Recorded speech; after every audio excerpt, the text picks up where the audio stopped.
Welcome to the Indian Silicon Valley podcast. I'm your host, Javraj, and today I have with me a very special guest. Join me in welcoming Deven Parekh, the managing director at Insight Partners, which is a global leading private equity and venture capital firm. Thank you so much, Deven, for joining me. I'm absolutely honored to be hosting you today. Javraj, thanks for having me. Excited to be here. Great to hear that, Deven, and it's incredible that for the better part of the last 23 years, you spent time in tech investing, and I want to grab all of those learnings through this conversation. But before we get started, Insight is one of those global funds which has been early in most geographies, be it a China, be it a Europe, and be it in India. And the recent focus in India in terms of investments has been phenomenal to see, especially considering that so much of the global capital is being attracted by India as an ecosystem. And considering that the podcast is called Indian Silicon Valley, it'll be great to start off and kick this conversation off by getting your perspective on what you think is being done in India, what your perspective on the ecosystem is, and how do you see this evolving, considering you've seen multiple cycles in multiple geographies in your career. So over to you for your perspective on how the Indian entrepreneurship ecosystem is evolving. Thank you, Javraj. And again, thanks for having me. I guess I'll correct one thing in what you said, which is I don't know that we have been early. If you actually kind of look at our strategy on a global basis, and you're right, we're in the we started in the U.S., but we've been very active in Europe. We've been very active in Israel. We've been active in Latin America. But until a couple of years ago, we really had almost no investments, in India. And in China, we've done very, very little.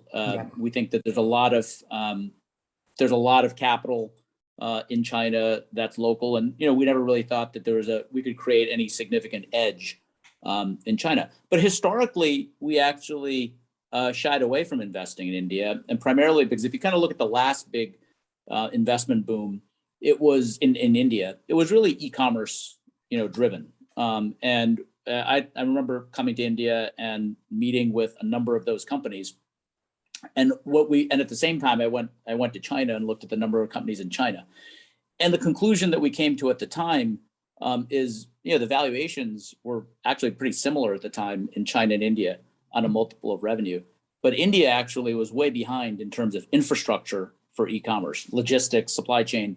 So we actually made no investments in kind of India e-commerce. We did end up investing in JD, and we ended up investing in Alibaba because our view was it was a macro bet on China e-commerce, and obviously those worked out. But then we haven't really done much more in China. We then continued to look at India, and if you think about India outside of e-commerce, historically, what was its strength? Its strength was outsourcing, IT outsourcing, and billions of dollars of market cap have been created with Infosys and a bunch of others, and those companies continue to do really, really well. But for us, services was not something that we were going to really invest in either, because at the end of the day, it's really labor cost arbitrage.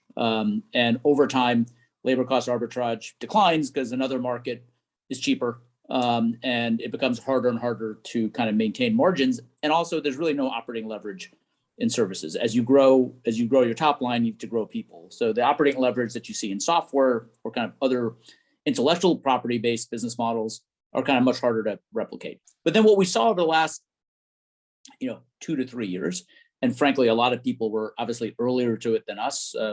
There's a lot of great firms in India that we have a huge amount of respect for, Sequoia, Excel, Matrix, Lightspeed. There's a lot of people who've been in the market and have local offices.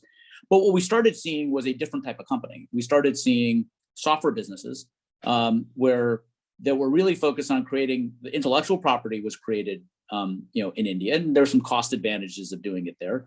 But the market really was global, right? And so the example I would use would be ChargeBee, would be the company where we invested very early, in the business, and that's obviously had tremendous success, becoming much more of a global company. So sorry for the long answer, but really what we saw was where we started kind of leaning into India over the last few years is where we saw two interesting markets in particular. One was indigenously created SaaS, but with global markets, and fintech would be the other area where we saw a lot of innovation in India, and frankly, a government that was creating a structure that was really friendly to fintech. So the ecosystem the local ecosystem was actually very positive for fintech. So if you look for investment today, the vast majority of them, with a couple of exceptions, really sit within those two categories. And again, I'm talking about India. Yeah. No, I think that makes a lot of sense. And it's interesting. Like, I'd like to double click on a couple of factors there. One is when you spoke about China and the fact that, you maybe not done as many because you couldn't find that edge. When we talk about that edge and considering you've done this for the better part of the last 2 decades, how do you think venture investing has evolved over the last 2 decades since you started, right? Considering that there's so much talk, especially with COVID, right? There's so much speed and velocity in decision making with the kind of capital that is available. We hear these phrases that capital has been commoditized, and insight has a strong focus that we'll talk about in the later part of the conversation as well, in scaling up, having a strong operating team, whatnot, right? But what I'm trying to eye at is, what do you feel this edge is in venture investing? How do you fundamentally look at it to begin with? And more importantly, in your opinion, how has that evolved over time and where it stands right now? I think I'd love to gauge your vantage point there. So if you go back to when Insight was founded in 1995, we were expansion stage software. That's what we did. If you go 26 years later, that's still what we're doing. Now fintech's in there and there's some consumer in there, but the bulk of what we're doing is still expansion stage software. So we have this like single market that we've spent like 26 years studying, investing in, operating in, making great investments, also making mistakes, and seeing what doesn't work. So we view our edge as knowledge of that market, right? And so if you look at China as an example, the vast majority of the large outcomes in China have really been consumer, not software, right? Which is not to say there's software in China, of course there is, but that's not where most of the market cap's been created. Most of the market cap really has been created in consumer. If you look at Insight's returns, most of our market cap, we've got consumer market cap too, but most of our market cap has really been created in software. And so when we think about our edge going into a new market, so whether that be Israel, for example, where my partner Jeff Horing we've gone from zero to probably the largest investor in Israel. If you look at our Israeli portfolio, what are you going to see? You're going to see a lot of infrastructure, software, DevOps, and that's also a market we've been investing for 25 years. So I think what we think we bring to the table is a knowledge of that sector that's both from an investment standpoint, meaning we've looked at lots of companies, or a data set when we're evaluating a software investment is, I think, certainly comparable to anybody else. I would argue maybe bigger, but certainly comparable. But then what we bring alongside that is this operating team, and we'll talk more about it later, Insight Onsite, which today is actually larger than our investment team. And so in this world where, capital as a commodity is overstating it, but what is true is that if you're a high quality company, you're going to have lots of people interested, right? And so as a founder today, you get to choose, right? If you're a high quality company. And so we know that we have to provide more than capital. And what we think we bring to the table is this long data set, long period of time investing in kind of this single big market, and then supplementing it with an operating team that's really there to help. And like that's what we think our edge is. And in certain markets, take China, that edge is less relevant because there's not as much software today. Maybe that changes over time. And there's much more local capital. Yeah, fair enough. And I think that's interesting. I mean, defining your edge is my cue there. And it's amazing how Insight has been able to do that. And I think it'll be interesting to, in fact, talk about it further, right? Because you've created this entire investing model, which is institutionalized, and it keeps, churning the cycle in a way that keeps giving. And the first part there is, the focus that you've spoken about, because there's been this constant pattern that I observed through my research as well, where everybody at Insight maintains the narrative that, we're doing software tech investing, right? And whatever falls within that mandate, we're going to go after. At the same time, you're also different in the sense that you don't have separate funds for different stages, for instance, right? You invest along the continuum, and it's very different in that aspect, right? So there's one thing like focus, and that's where your edge is. And there's another thing in terms of the continuum. Can you perhaps help us understand this thought process and ideology of not having separate funds, not maybe differentiating with growth stage capital, early stage capital, and investing across the board while still maintaining that focus, and how personally you've been able to, fulfill that ideology and pass it along the generations? Yeah, so look, some of it probably happened as as I believe in kind of every decision that looks good. Some of it was strategy and some of it is luck, right? So the luck part is, for a long time we were just kind of doing a single thing, and as we expanded, we started doing it out of the same kind of pool of capital because it was easier to do that. And so first we fell into it, right, by just expanding the stage we're investing. But I think one of the other things that I think makes Insight what Insight is really a team-based approach, right? So I'll use an example of a company we were looking at that was the other end of the spectrum. It's a super late stage, profitable company that's probably more of a buyout, type transaction in the healthcare space. But I had our early stage partner who does healthcare join that meeting. Why? Because I want to get his perspective on what's the next generation of companies that are coming up that are kind of going after this space, to make sure there's not some disruption that we're not taking into account. What buyout fund has that ability? None, right?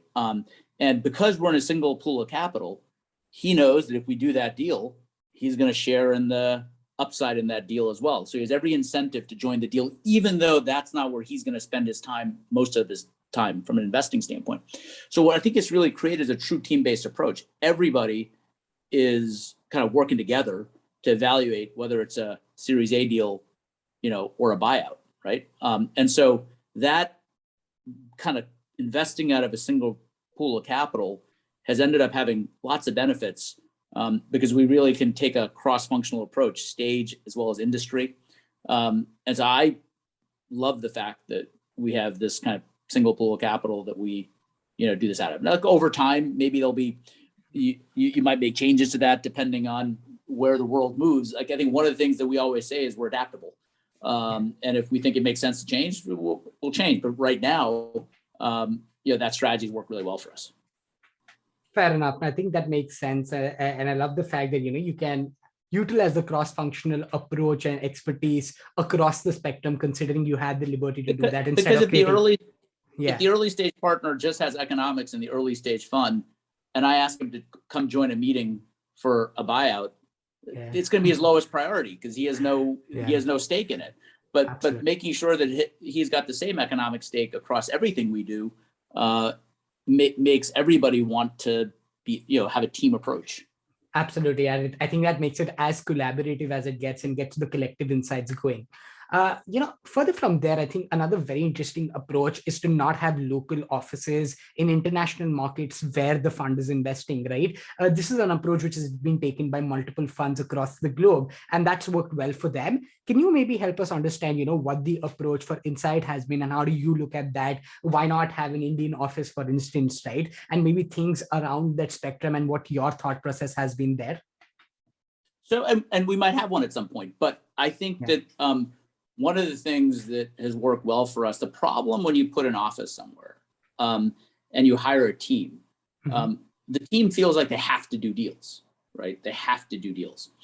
When you start looking at India and you know that everybody, obviously in COVID, nobody's traveling, but in a normal market, if you want to go focus on India and you want to go look at this deal, you're going to have to get on a plane and fly 14 hours.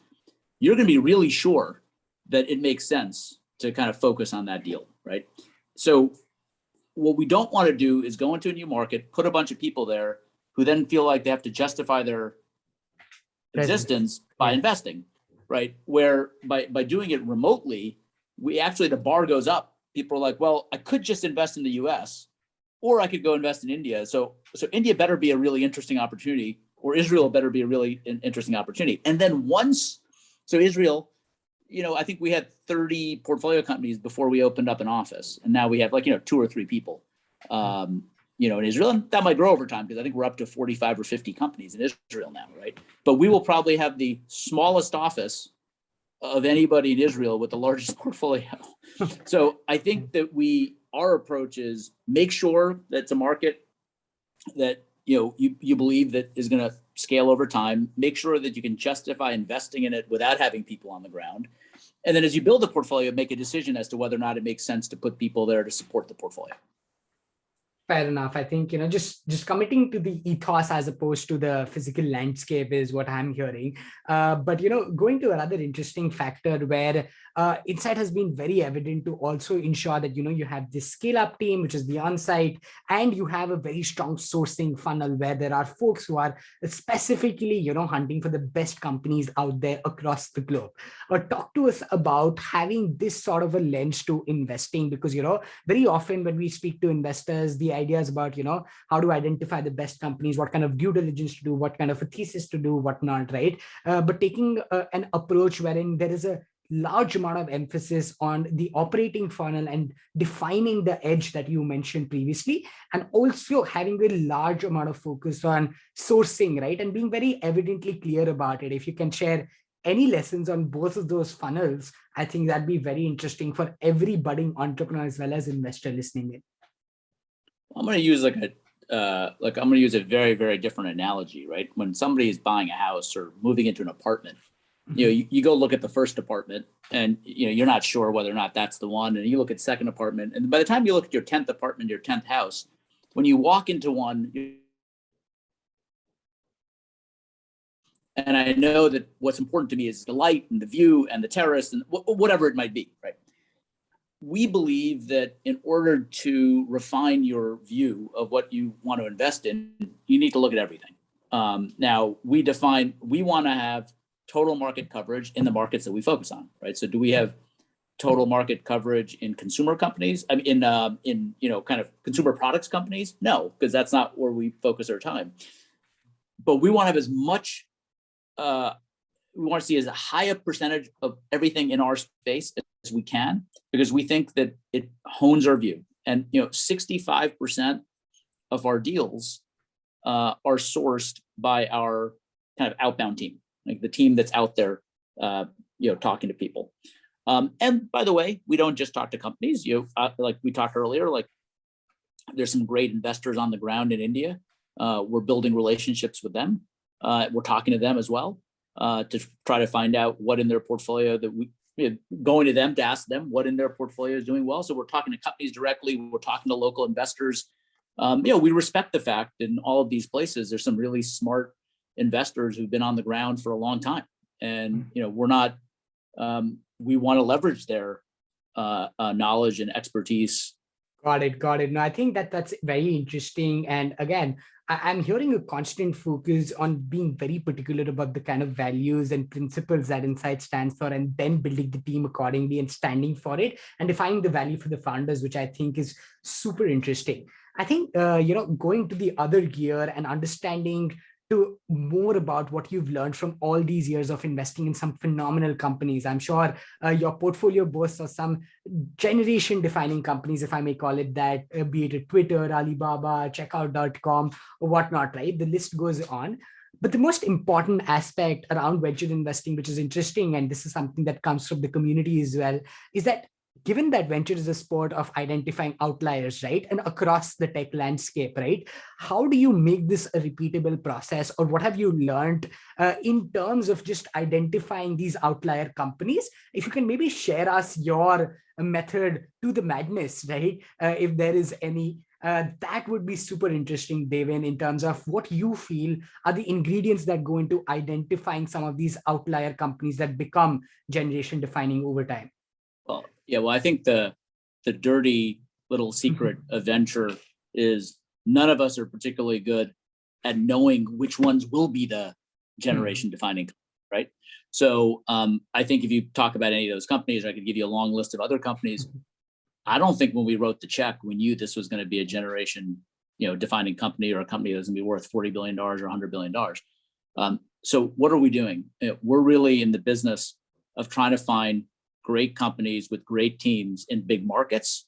And it would be very arrogant for me to say that we know in advance that these 3 or 4 companies are going to be the ones, right? Oftentimes we're wrong. The ones that we think are going to be really big end up not being as big. And the ones that, obviously we're not investing in things that we think are small markets, but sometimes you think something is it's not as big a market, and somehow it redefines its market kind of over time and expands its TAM. So a couple of lessons I've learned is one is it's almost never a straight line, right? Like you almost never have a company that ends up being this great outcome where you didn't have a bump in the road, right? So I always think you have to have some patience. If you really believe in a market and you really believe in a team, you just got to be patient. And there's going to be some volatility. I think from the outside, it always looks like, oh, Deven, such and such company, just unbelievable. But when you're actually close to it, there's been a lot of problems along the way that you've had to deal with and fix. So, I always say, like, what have I learned? Speaking for myself, I think early on in my career, I was impatient, and I was too nervous about short-term volatility. A member of management would quit, and I would just, I would like panic, or we'd lose a customer, and the company would lose a customer, and I would panic. And over time, what you learn is the best companies go through those things. They all go through those things. And the difference is, a great entrepreneur has a problem, they fix it, they learn from it, and they try not to have the same kind of mistake again. And look, this is a long-term business. So like some of these generationally defined companies take 10 or 15 years to create. I think the scary thing I think about today's market is, and I say today's market, understanding there's been volatility recently, but I'm defining this as the last couple of years, is too many companies have raised money at very high prices very quickly.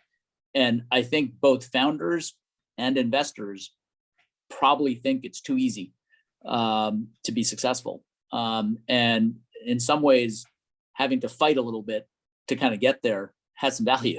And so we'll see what happens. But I think that my learning really has been the best teams work through problems, and you need to give them the room and the patience to be able to kind of do that. And as an investor, I feel like I've gotten better at being patient. I used to not be patient. And I feel like I've gotten better at also understanding that really the role of a board is to, be a coach, is to obviously hire and fire the CEO, but really the CEO is running the company. And when you feel like you have to operate, that's a dangerous place to be as an investor.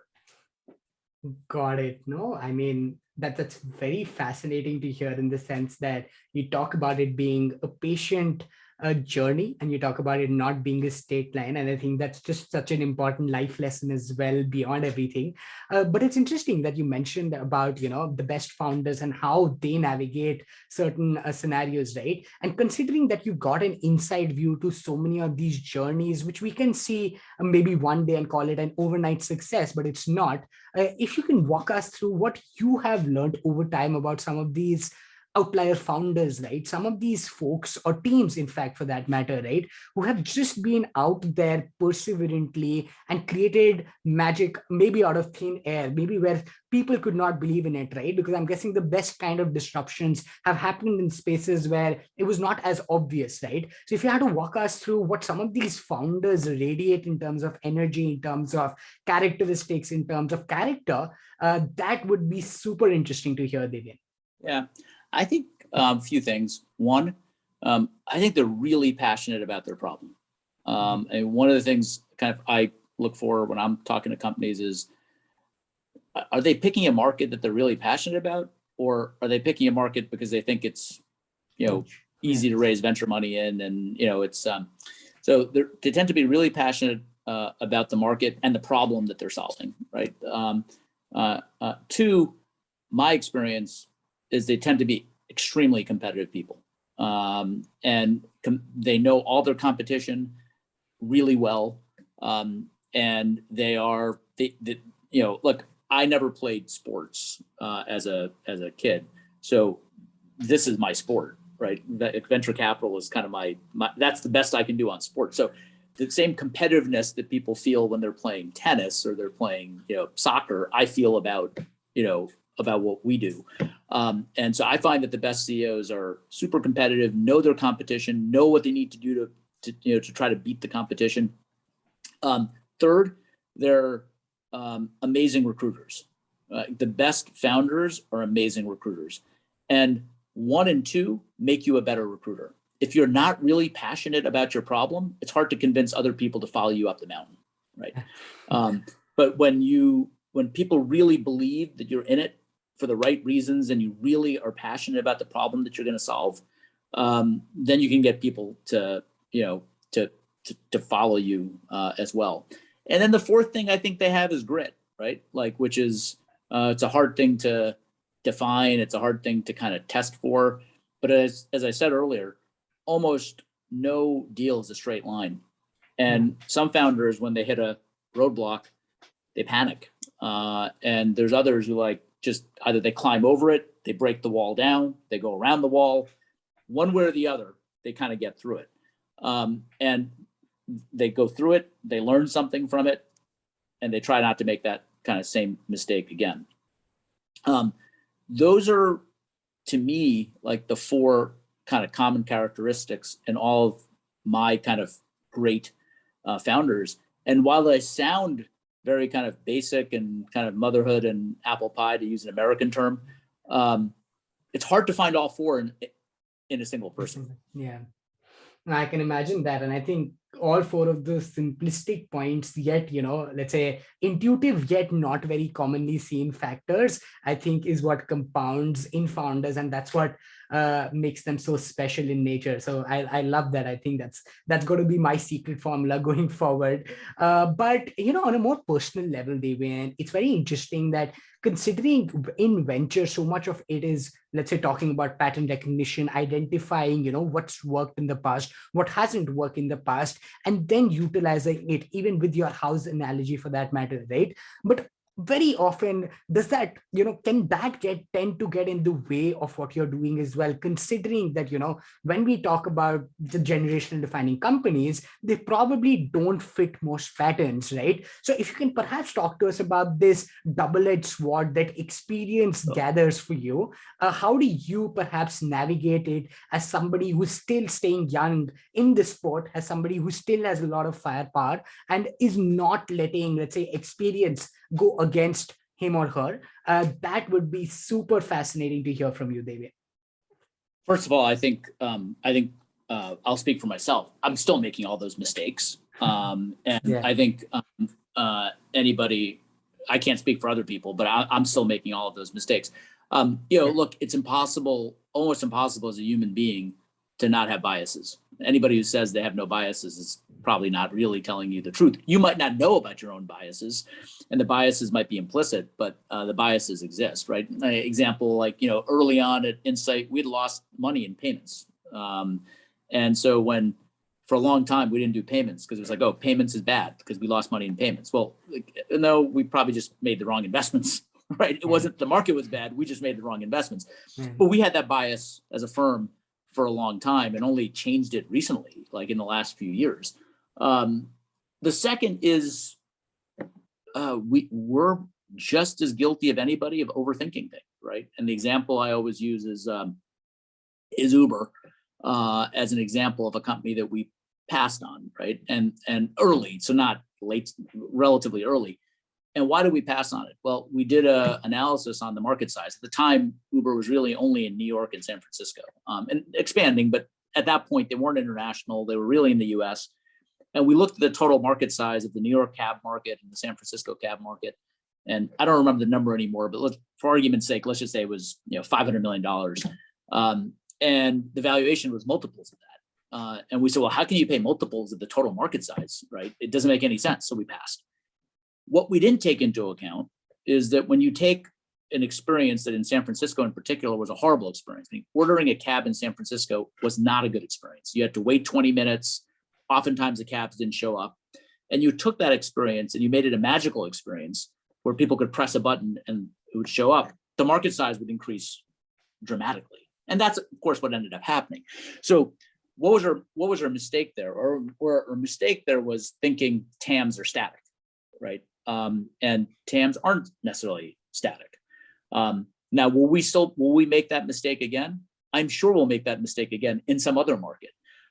But now that we've talked about that mistake, at least when we look at something, we ask the question, can this TAM change? And we might get it wrong. Like we might say, no, it can't, and then it will. But I think none of us are very good at analyzing our mistakes in an intellectually honest way, because it's so hard to do, to admit like you were just wrong. But both ways, by the way, you make an investment, it doesn't work out. Well, that's easier to discuss because you lost money and you kind of have to talk about it. The ones that are easy to ignore, but they're just as expensive, or they're more expensive, right? Because you can only lose 1 time your money, but you can give up a 10x gain, right? So we spend a lot of time focused, when I say we, I think just investors. I spend a lot of time talking about, I lost money here. How do I not make that mistake? We probably don't spend enough time talking about, I could have made 10 times my money here and I didn't. What did I miss? Yeah. I think that's interesting. I mean, what I hear is, I mean, mistakes are bound to happen. So instead of trying to ignore making mistakes, it's just about not repeating the ones you've already made and learning along the way from it. So I think that's what I'll take back from that. But the more interesting part of this is also that so many of these mistakes, so many of these learnings are perhaps personal to you as an investor, right? And very difficult to, let's say, productize in terms of experience. And where I'm stemming from is pretty much that as a leader of an institutional fund, how do you perhaps breed the next set of leaders who are going to make the similar kind of mistakes, but ensure that you can pass on your experience and scale it in a way which is almost sublime, right? I'm sure it's not going to be perfect because you're the person who's on the board of these companies and so much of it is just like learnings by osmosis, right? But how do you perhaps make an effort as a leader of an institutional fund to scale experience, to productize experience, to scale learnings? Would be very, very interesting to hear from you. First of all, the people who I learn from the most are my fellow partners on our investment committee, right? Because we all kind of poke and prod and push on each other's. And when you're advocating a deal, it's never pleasant to sit around and have people kind of poke at it. However, that's how you learn, right? Because people who are not the advocate can look for things in a deal. And so I want to say that I'm still learning every day from my partners, right? So Absolutely. Before we talk about how other people learn, I'm still learning. And I think one of the things about, I think when you want to, people say, okay, if you want to learn how to play tennis with people that are better than you. I think that for me, the most exciting part of Insight is being around people who are just so smart that every day you feel like you're running to keep up. And that really keeps you sharp and kind of forces you. So like, it's incredible how much I feel like I learn from my partners. And then all of us have teams that kind of work for us, that our job is to try to make their investment judgment better, to make the institutional scalable. I think one of the benefits of Insight is we do have a lot of volume, right? So we do a lot of deals, and the average person at Insight does a lot of deals at a relatively young age, and they're very involved in the process. They're sitting at the investment committee meeting when we're discussing it. They're seeing the debate that happens. They're seeing what deals don't get support, what deals get support.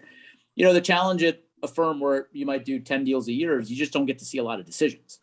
And in our case, you're seeing a lot of decisions. And the more decisions you get exposed to, the more likely you're refining your thinking. Same for me. I mean, I think there's always this view like, oh, whatever, the people on the investment committee, like they kind of know what they're doing. And I'm like, yeah, not really. Like we make mistakes all the time. And the reason I still do what I do and I love what I do is there isn't a day at Insight that I'm not learning. And I think for me, when I stop learning, it won't be very interesting. But that day hasn't come yet. That's super amazing to hear. I think it goes back to the fundamentals of what an investor is in it for. I think I recently heard that, venture is a great way of just life where you're continuously a student and learning. And I think this answer just manifests it in the best possible manner, despite the experience. I mean, your hunger and drive to learn is just phenomenal. And in fact, I want to double click on that, right? Because it was interesting. And quick shout out to Apurva, who was kind enough to take out some time for this conversation. But he also tended to mention that, you're perhaps one of the most driven individuals, despite the experience. In fact, in spite of the experience, that continues to show up, learn, and keep at it despite whatever's done in the past, right? Talk to us about what it means to be intellectually honest for you. Where do you derive this passion of, showing up every day as an individual who wants to learn and keep the ear on the ground, right? All of the traits that personally are perhaps valuable to you as an investor, as an individual, and with the odds, right? I'm sure it gets, I don't know, there are downsides to investing as well, perhaps, right? If you can talk to us about this entire ideology and maybe your value system, I think it'd be very awesome, Deven. Well, I kind of view my biggest strength and my biggest weakness, my intellectual curiosity. Biggest strength, because I just constantly like to learn. I think learning makes you better. Biggest weakness, because I'm curious about so many things that it's hard for me to sometimes just want to stay focused and, in a single market. But if you take, say, new markets like Web3, the young people on our team are way smarter about Web3 than I am. But I love learning from them, right? And I'm not embarrassed to say that I'm learning from a 22-year-old or a 21-year-old. I'm happy to learn from whoever knows the most, about a topic.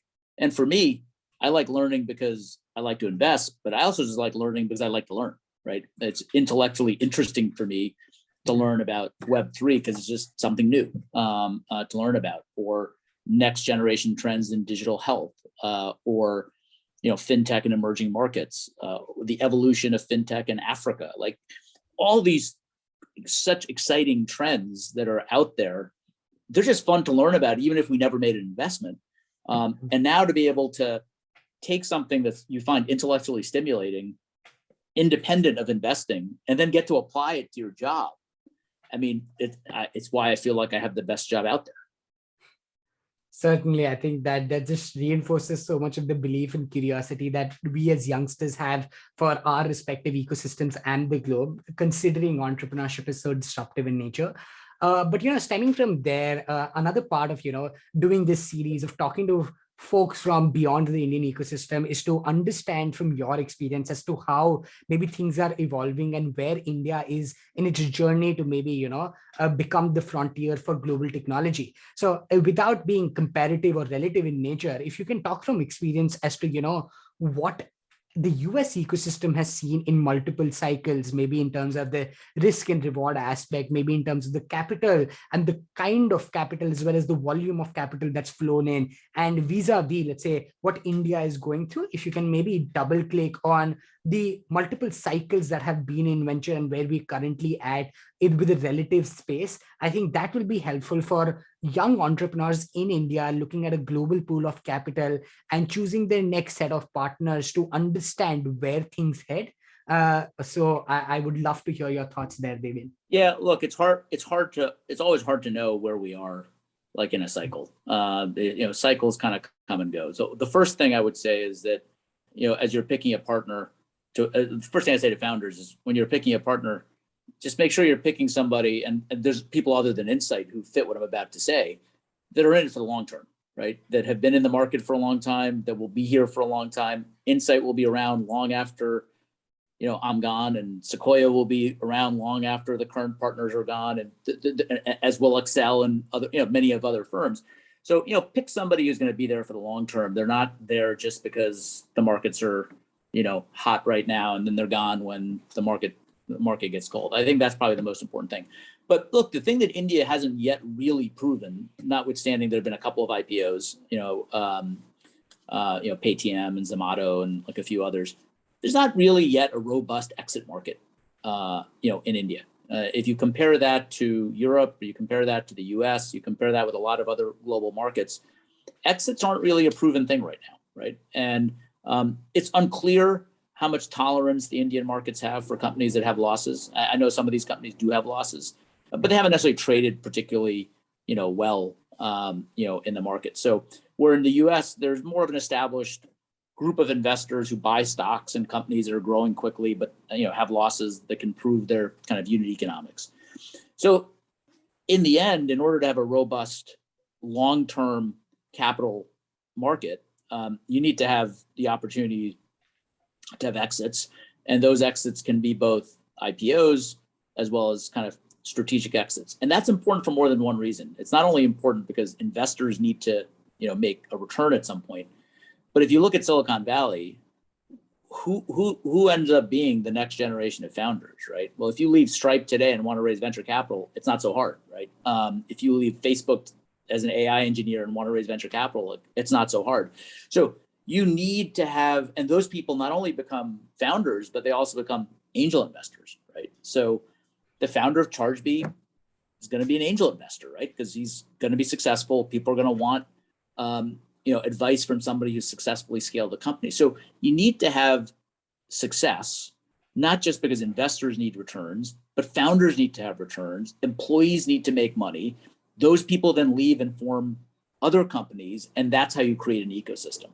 So to me, the still undetermined ingredient in India is a robust exit market. Now, I believe it'll come as more and more companies end up with economic models that work and that compare favorably with SaaS economic models around the world. I think it'll happen. If we didn't, obviously we wouldn't be investing.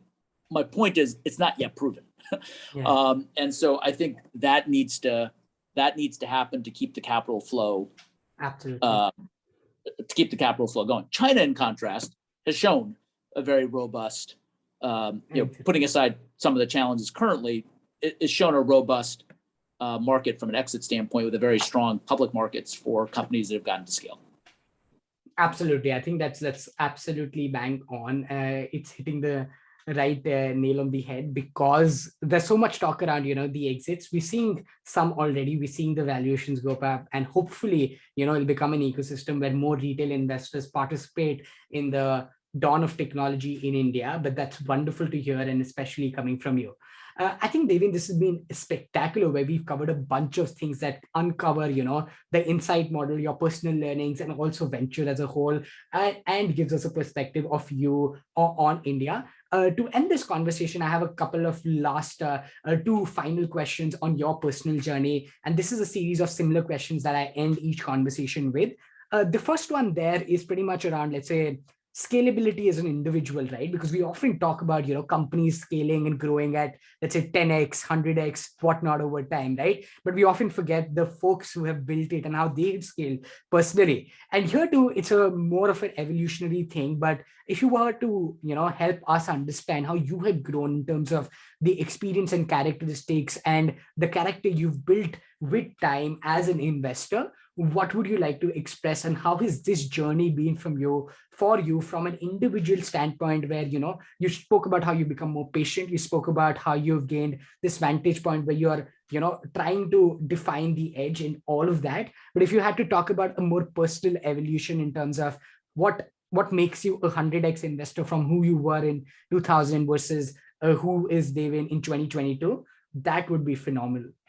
Well, I think the biggest one, and I think this probably applies to everybody, is, and if you're young, you might not like this answer, is just cycles. Like it just seeing things, right? I mean, I think experience does matter. And by the way, you can see things in 10 years. So there are lots of investors in the 30s who've seen lots. But I think the number one is seeing. And the reality is, I've learned more from deals that failed than from deals that succeeded, right? Sometimes when a deal succeeds, you're really just a cheerleader and you got it right.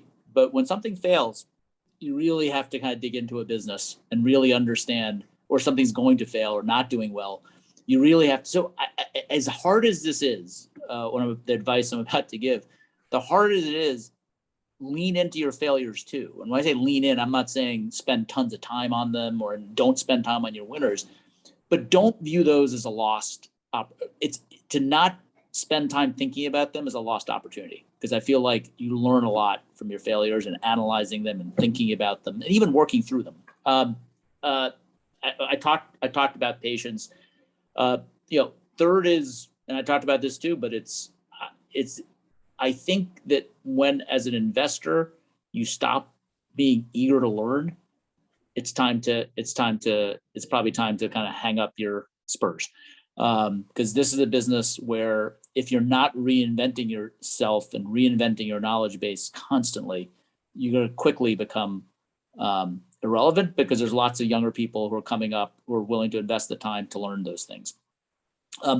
The hardest thing, and this is the one I haven't figured out, because you asked this as a personal question, is balance. And I think this is something that I know I struggle with, which is that, I'm married, I have 2 kids, my, kids are in college. But how do you balance a job that can be all encompassing with making sure you leave enough time for your family, and it's not easy. And then I think if you talk to founders, they feel the same way.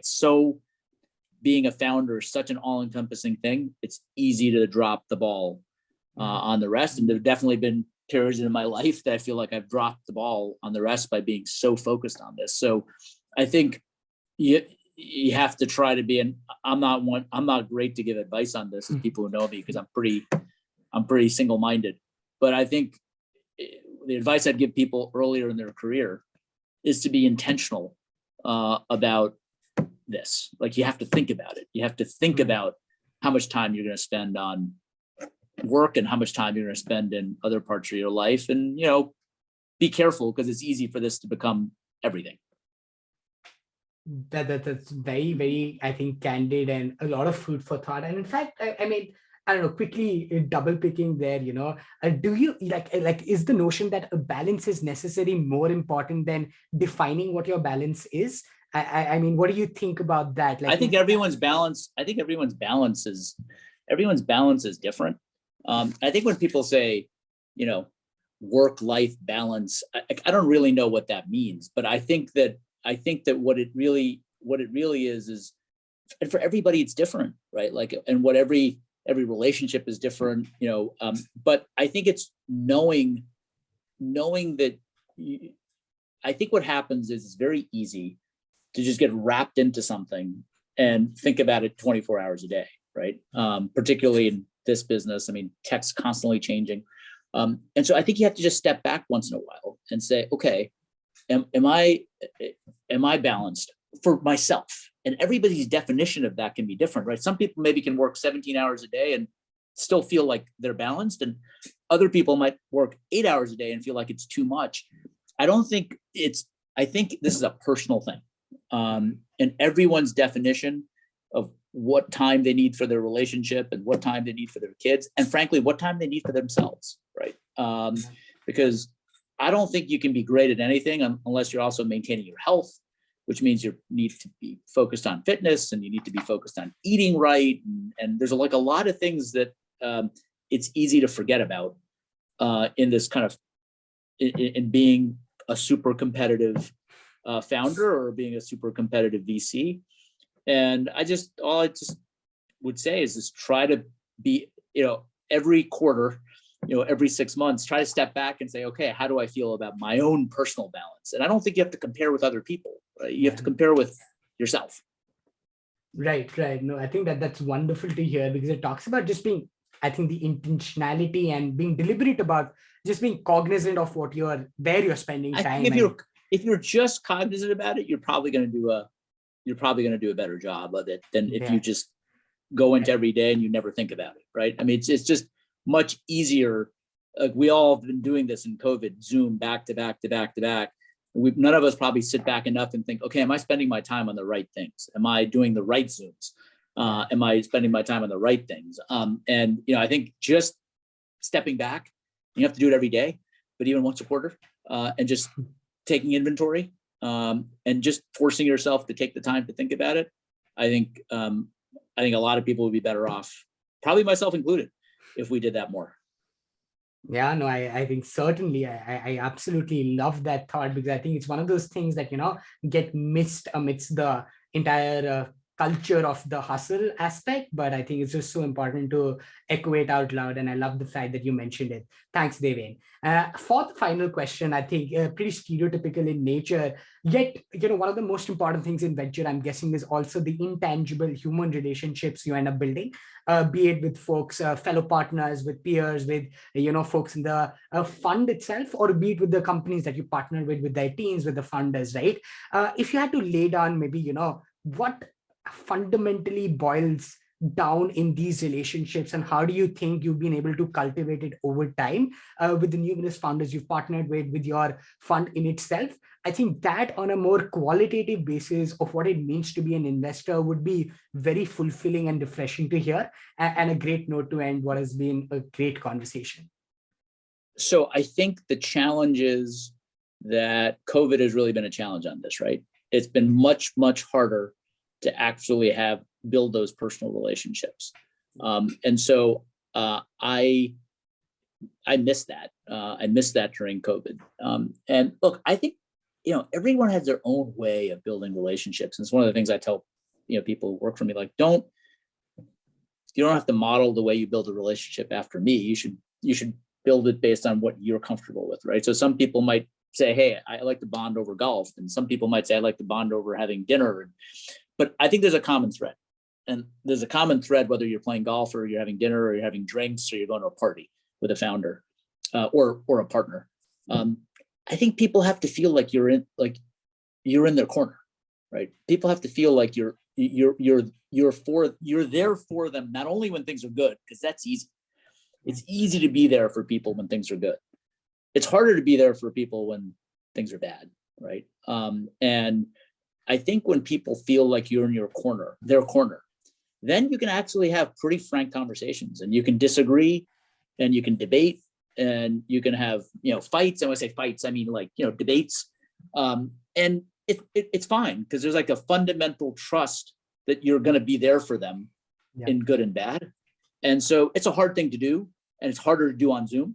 But I think I try to think about, with the people that I work with, the founders I work with, and partners that I work with, do I have that relationship? Do I have that relationship where I feel like they're going to be there for me? And really, as a VC, the founders got to feel that way about you.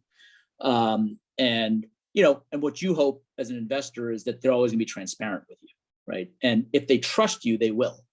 If they don't trust you'll be there when things are bad, it's harder to have transparency, because they're worried about what are you going to say if things don't go according to plan. So to me, that's it. That's the metric. And how you get there, I think, is very individual. People build those relationships in different ways. And my advice is, don't look at how other people do it. Figure out your own way of, figure out your own way of how you do it. Absolutely. I think that's stunning and a beautiful way to end the conversation. I love the fact that we have to own our individuality and just think about it, and also be deliberate about how we do this in terms of building relationships. This has been spectacular, Deven. I want to thank you for your time. I think I have personally learned a lot through this conversation, and I hope you enjoyed it as well. Thank you so much for your time. Thank you. And thank you for what you're doing for the tech ecosystem in India. Thank you.